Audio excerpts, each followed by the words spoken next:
All right, y'all. Farm Tour Tuesday, 3-28-2023. So I'm being kind of quiet because Dose had her babies last night. So I was out here till about 11:30 or midnight. And we're gonna slip in here and see how she has done. She had 12.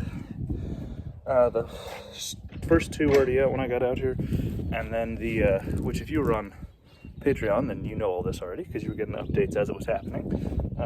But for the rest of you, the first two were a little slow, or they were out pretty fast, I'm sorry, and then the third one took a while, and I had to run in for last board meeting on the association.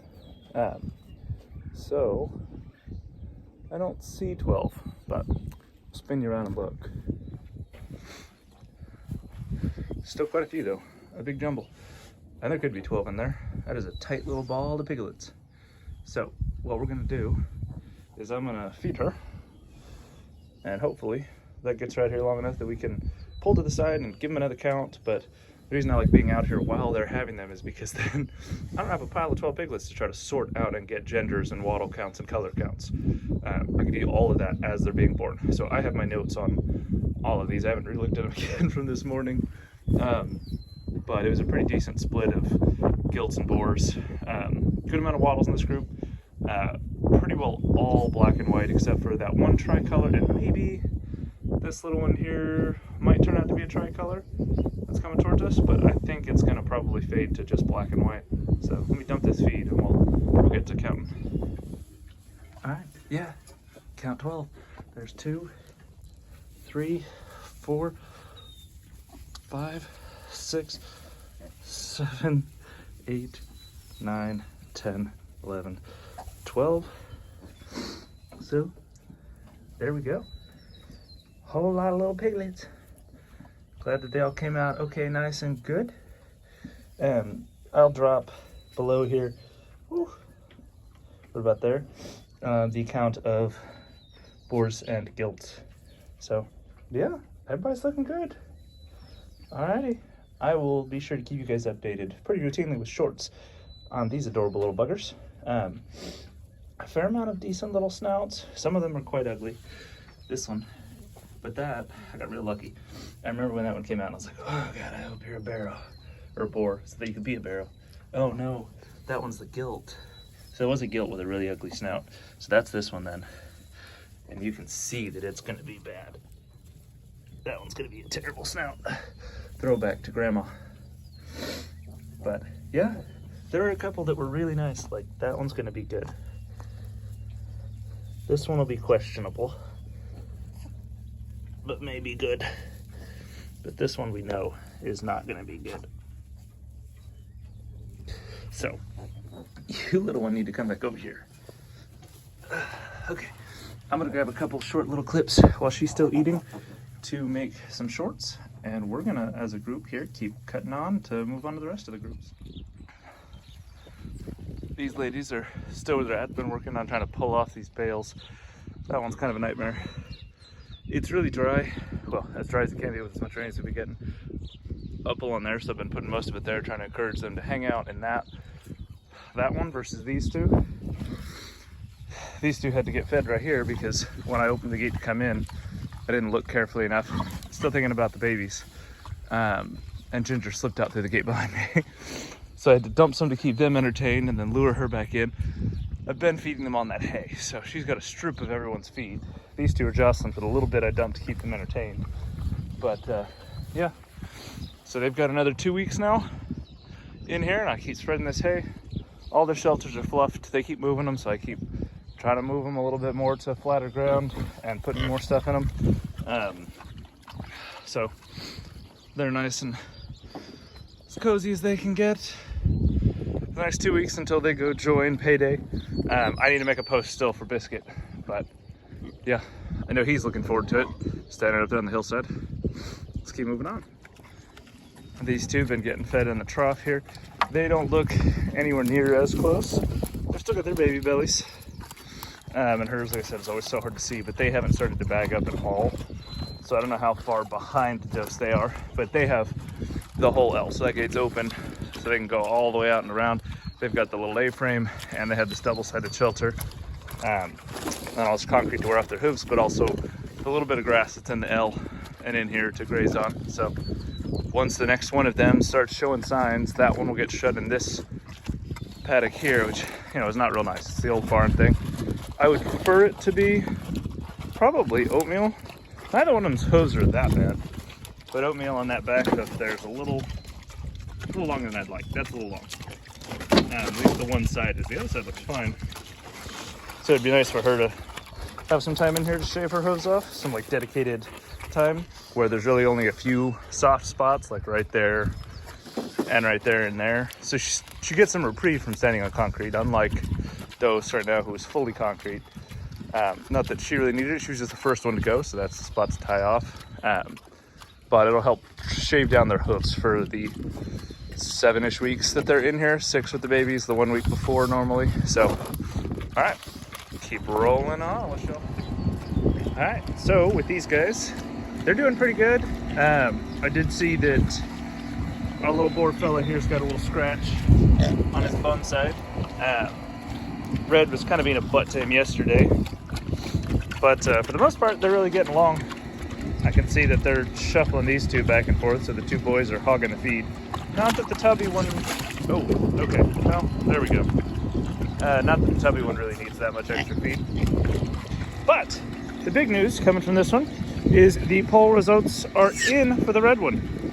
So our new little boar's name is Copa. So we had 6 votes on the poll. 2 were for Johnny Cake and 4 were for Copa. So there we go. That is our name for him. So not a whole lot of change in this paddock, except they found some weird like drain tile over there and started trying to dig it up. They're not going very deep, like they're just brushing the tip of the clay drain pipe, which I knew some ran like from pretty much from the road through this boggy spot, through here, and then it snakes and goes off that way, and then there's another separate line that goes here. And we've had an issue with that before. That's actually what this puddle here is from, is Pants, a pretty smashed face boy. He dug down to the first set of pipes there, and then dug down these, and they're just drainage pipes. They're meant for the water to try to move away some of the moisture. I don't really appreciate them, so I don't mind if they dig them up. I like our water to stay where it is, even though it makes everything a muddy, boggy mess. I appreciate trapping the water in the soil for later on in the season. So that's these guys. I need to move some things off the fence, like they've pushed this tree around now that the goats had killed. The goats also killed that one. And they're just using them as scratching posts, so they're pushing them around. All right. What's up, Tubby? Anywho, okay, we're gonna keep moving on. Oh wait, one last thing while I'm still standing over here. So this is the backyard willow coppice. So I got that cut this week, and now it all needs sorted and trimmed, and any of the big branches planted. We're gonna replant a couple of spots that work themselves out a little bare in there, in that copse. Like you can see this little strip that's a little wider right here.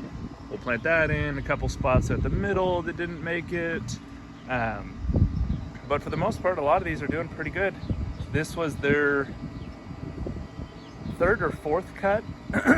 So yeah, that's one. And I also got the willows out in the garden cut. We'll check those out as we're walking over there. But all the cutting is done for the season. I also got the ones over by the trash can screen, which always upsets Claire because it hides the trash can. We got it cut. You can see I left a few. Maybe you can see that. Yeah. See, anything that was really small, I went ahead and just left. Or ones that I wanted to raise the height of the knob, we left. And what that'll do is it'll just help give those particular plants a little bit of a jump start on the season. These other ones are already starting to swell some baby buds around the knobs, so they'll kick in pretty quick, but I usually don't expect, I expect most of the rest of my trees to almost fully leaf out by the time these guys really start to swell. The willows are faster than anything else. The mulberries are real slow about it, but when they do, then they'll grow 6 to 10 foot in 1 year. So they go fast when they get going. It just takes them an extra couple weeks to get going. So, all right, let's keep moving on. a little tree update as we're making our way. This is just outside the garage. I got a bunch of these planted up in a, oh, I'm forgetting the name of this type of, it's a root prune pot, essentially. It's just a crate, just a normal bulb crate with the mesh. Same thing we did for the black locusts, which are still upstairs, growing pretty good. They'd got a pretty hard chill during that like -3 that we had gotten, but otherwise they're doing pretty good. We'll get you an update on them here fairly soon because they'll come outside once it warms up a little bit more. But these are some oaks that I've gathered. They're not native to here, but they're drought oaks, so they're like drought tolerant oaks. These are from Central California. These ones along this line are the valley oak, and these ones here, they're just more of them to grab from the place I was collecting them at my grandfather-in-law's. So these are valley oaks, which give these huge, big white oak acorns. So nice big. I mean, look at the size of that one. You can just say I have tiny hands if you want, but those are pretty big acorns, and they're very low tannin. So are these ones. These are interior live oaks, and we have a bunch of them. They're all already sprouted because they're all white oak family stuff. So hopefully they do okay. You know, we have a lot of flooding, but in the summer we also have a lot of drought. So I'm going to plant these in some drier areas. We'll see what takes off. They'll get to grow in this all year, and then next year, while they're dormant, we'll pull them, clean off the roots, and then plant them out throughout the field in any spots that I think are going to be dry enough or high enough up that it's not going to be an issue, because you can actually overwater both of these species. So I expect to put several of them in the front yard and a bunch in the L to replace anywhere that I've placed chestnuts that the chestnuts didn't make it. These should probably do okay because I aimed all my chestnuts for drier areas of the farm. So okay, now we'll keep moving on, I promise. All right, minimal options in order to make sure everybody got to move. So payday is up here in paddock 2, which does mean for this like 20-ish foot stretch, 30, I don't know, somewhere around 30-ish foot stretch of fence. He is fence to fence with these two ladies, but they are bred. He's got a whole little paddock here, the little farrowing yard between him and the unbred ladies, so he definitely can get through there. And he has this hot fence on this side. So, and it is hot. I got myself on it yesterday. I don't know if I've uploaded the short with the snapping turtle on the fence yet or not, but I got it pretty good when I grabbed that turtle. I kicked it off with my boot, thought I had it clean off, and a part of it was still touching the fence. So, but it wasn't ticking, so I thought I was clear. A little out of breath, sorry, from trying to get him through all that mud too. Because obviously snaking from his paddock past the feeder gilts, which we just bumped one back and we'll get to them in a sec, was a nightmare because he wanted to be all along them. But they've got electric on both sides there, so I knew that was a safer bet than running him beside these open sows who only have electric on his side, not their side. So, but he's here, and hopefully this doesn't cause too many problems. He's got lots of nice grass. This is the paddock that about a week ago the feeders were in, and I told you I'd do a pasture walk and I didn't wind up doing one for this paddock. But you can see pretty decent, not stellar, but a little over 2-3 inches of grass across all of it. Just slightly more than a mowed lawn would be, with the exception of all the muddy hoof spots that are between the clumps of fescue. So, but more than enough for him, more than he had in his other one, which still has a decent amount of grass, but not crazy. I'm not that worried about one pig being on here drastically affecting my rest period. And like I said, I don't have a whole lot of options. If I wanted the feeders, you know, the biggest group of pigs I've got, to be in the most grass-filled paddocks I have. Those two paddocks down there, which we'll start walking towards here, of course, have the most grass. It has made no sense all winter for me to not have them on there, except convenience, right? It really sucks to lug out what amounts to almost 200 pounds of feed a day, right? Because there's 11 of them. I guess that's like 180, because 11 of them, they're getting 3.5 pounds a day. So we're looking at just shy of 40 pounds Plus they get, I think it's close to 140 pounds of whey every day, and I have to lug all that through that bog. So it kind of sucks to go as far out as that, but that's the most grass, and that's what matters. So I've got to latch his gate back, so I'm gonna turn off the camera and I'll pop back on as we're walking through some of this. Okay, I've walked past the worst of it, slogging through, that we don't have to hear me huffing and puffing too much.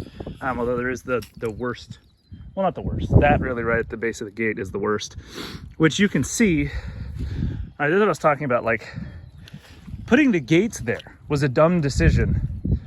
I'm not gonna drain that whole area, right? That is that area, and it goes a little ways into the farrowing paddocks along the back line, all the way up, and all the way through and down. And a lot of that really is honestly this fence too. This fence is a dumb idea, because you put this fence here, and so then pigs of course pace along the fence, right? Which drops the level of dirt and soil right before the fence.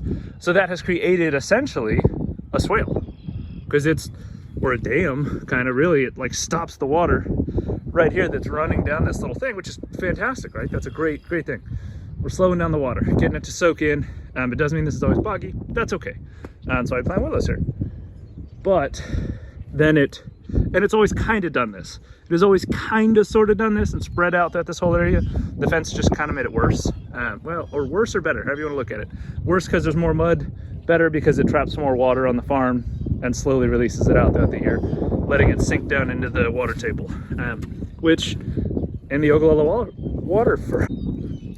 aquifer, and most aquifers in North America, we really need to be trying to do that. Slow the water down, let it soak in, okay? That's how you replenish aquifers. So this is pretty good from that standpoint.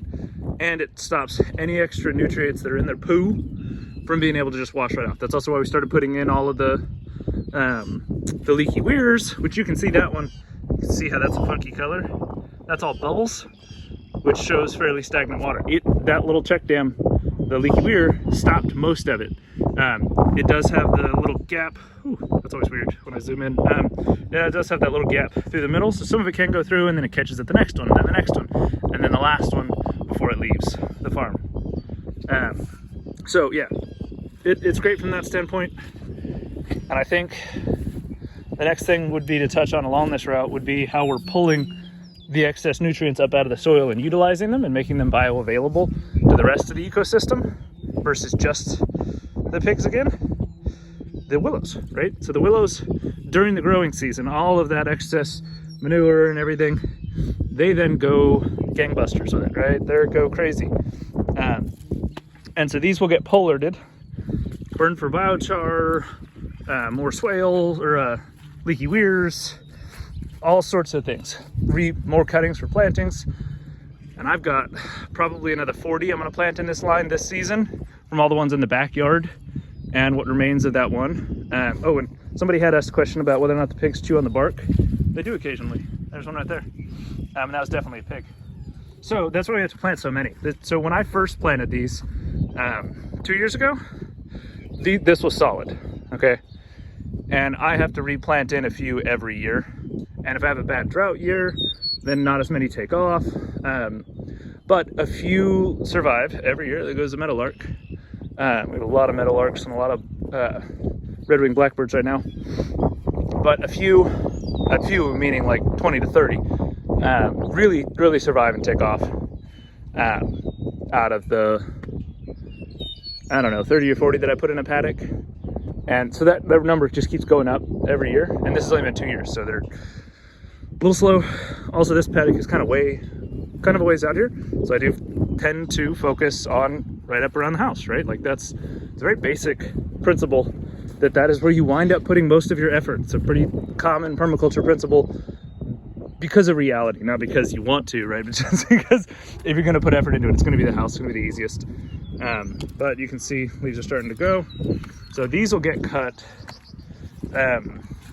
They'll get cut, sorry, I'm like moving around a bunch.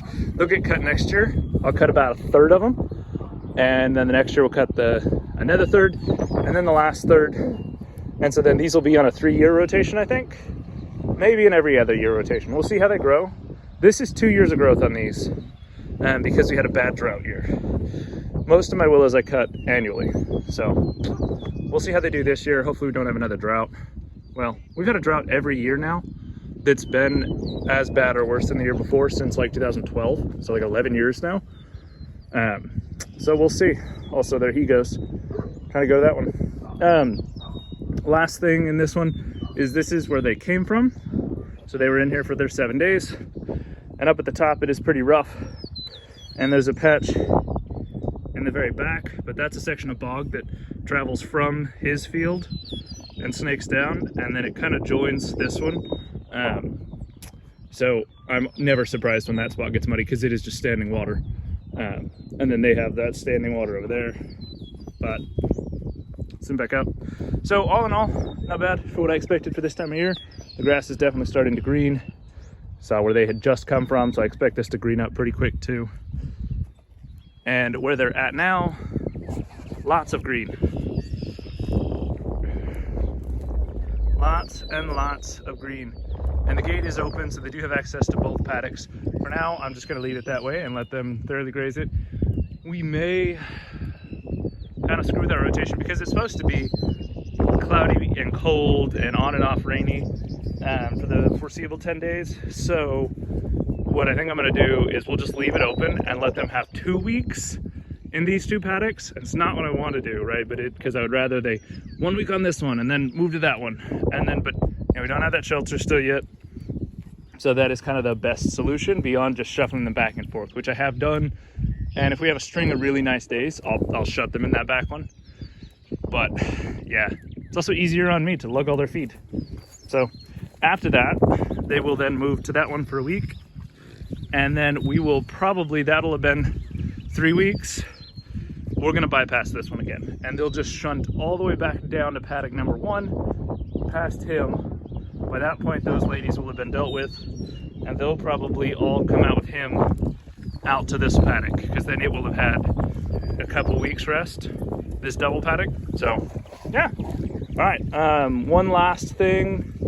Oh, with them, I guess the only last thing would be that Cupcake is absolutely ready to go to the processor. She's a big one right there, being a grump, just like her mom was. The other ones are close enough that we could probably go ahead and schedule them. They're like 225. So yeah, I think they're probably doing all right. So yeah, I need to get a post up about Biscuit being available and which other ones are going to be available, and I need to get a post up about Cupcake as a whole and half. So because she's right at 10 months old, I think now. I'll double check that and I'll drop that right there. But yeah, there we go. Let's move on to the last little thing of willows that I told you I'd show you, and then we're gonna duck out. All right, last set of items here would be the willows and the elderberries. Actually, let's tap the elderberries first because they'll be real quick and short. We had some chilly days, and their cuttings. So that's kind of about it. They're just putting on those little bits. Where's another one? There's another one, but I don't really see anything growing on it.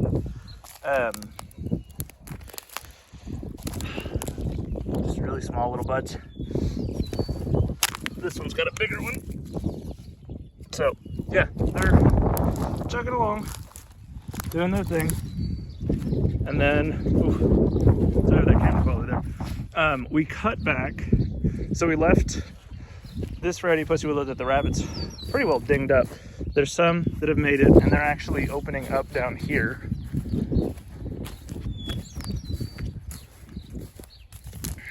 There we go. And they're called this because those look like little cat paws, little furry cat paws. And we grow them for ornamental use for the most part.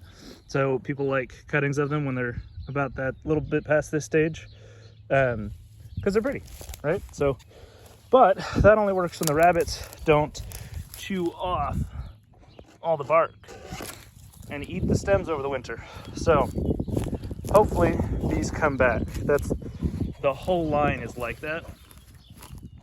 See down this row. And there are 2 rows, but it ends about halfway on the second row because I ran out of cuttings. But all you need is 1 willow to survive, and you can get all the cuttings you need as long as it thrives.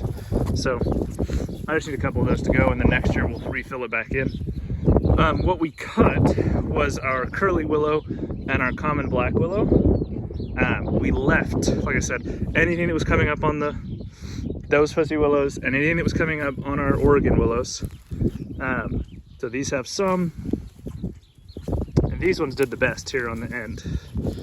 And I know this area is a little bit boggier. We did water these to get them established, and then we brought back some more willows from Oregon on our trip here and got them planted in here. So fingers crossed they take off.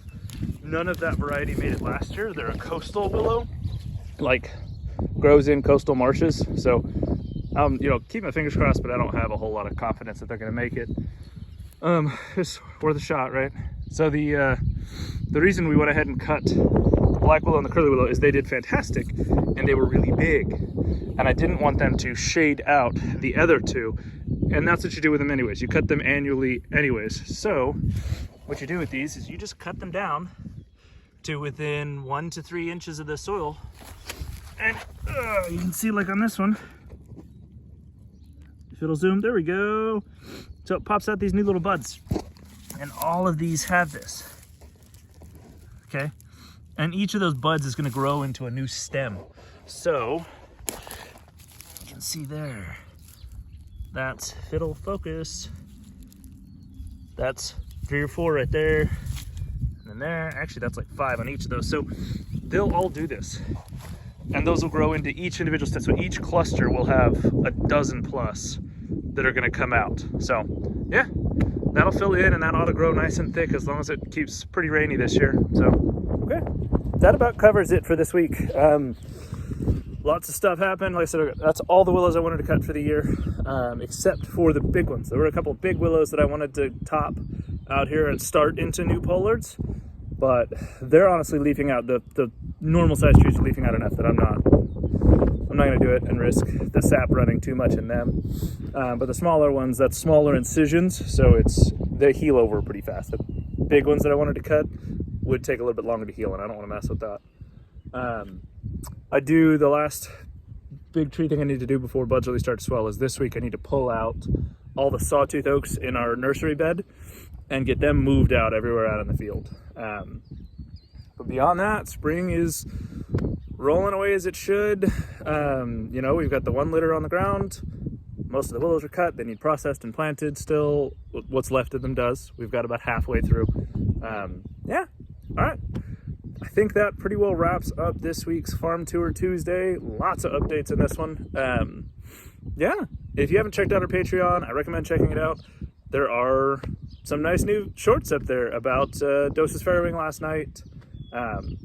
And it's almost the end of the month, so I need to give Raymond a call. And I'd love for more folks to join so that we can just have a nice group conversation and really build that community. But you all have, and yeah, of course, thank you, Raymond and Ashley Hunter, for being such dedicated Patreon supporters. Honestly, it was really neat last night while I was posting those updates about Doce, realizing that you guys have got to now see both of Doce's litters. You guys have been members long enough to see both of those litters being born. So that's really cool to me. I love that. But thank you guys so much for your support. I cannot tell you how much that's appreciated. And thank you to all of you that make it your way through these videos. For anyone curious that does make it all the way to the end of these videos, we are doing pretty good towards that monetization goal. We're still a ways off, but we're at like 733 subs as of me recording this, and we need to hit 1,000 there, and we're at like 2,600 and something, 2,667 or something watch hours, and we need 4,000. So we're still, that would be like 1,333. I need to double check that. That'd be interesting. Watch hours away from hitting that. So, and again, like I said, it's not like, unless our channel blows up, I just want to hit that monetization goal because it's neat to hit that milestone, especially since we haven't been going for a year yet. May marks 1 year, so if we could hit it before a year, that'd be super cool. But we won't make much money. Like we'll probably make $1 or $2 a month off of it. We won't, unless the channel blows up, we're not going to make any crazy income off of it. It would just be cool to hit that milestone at this point, and maybe eventually it'll bring in some income. But at the moment, it's just fun and neat to keep tracking. So, all right, you all have a great rest of your week. Hopefully, wherever you're at, it's a little warmer than it is here.